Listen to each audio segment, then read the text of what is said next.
So I was getting ready to pray about something. And when I started praying about it, I realized that it sounds nice to pray against certain things, but I was like, man, I would want to pray against this, Lord, but I feel like if you allowed this thing to happen, if you were allowing this thing to happen, then that just means that it was somehow in your will for it to take place to advance me.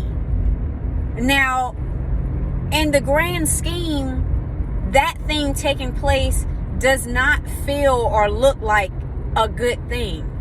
But now it wraps me around to thinking about, well, what is a good thing? Because just because something seems like it's good doesn't mean that it's the right thing. Just because I say, oh, I'm praying against that, if the thing that I want to pray against was meant to catapult me into whatever it is that he has beautiful in store for me, then was it the right thing to pray against that? Was it really good? And then I thought about that scripture. So then we'll know what is the good and perfect will of God.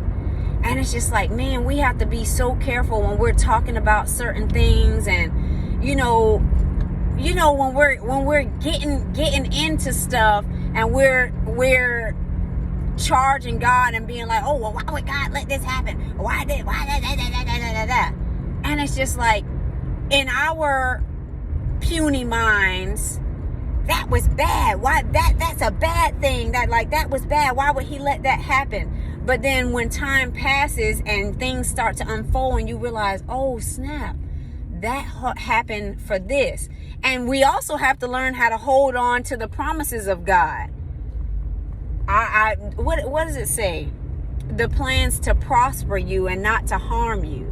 So if something happened and it hurt initially, we have to look past our emotional reaction. We have to look past our emotional connection to whatever it is that happened, and really with our spiritual eyes sit back and identify the good thing, the prosperous part of the matter, and thank the Lord for all things.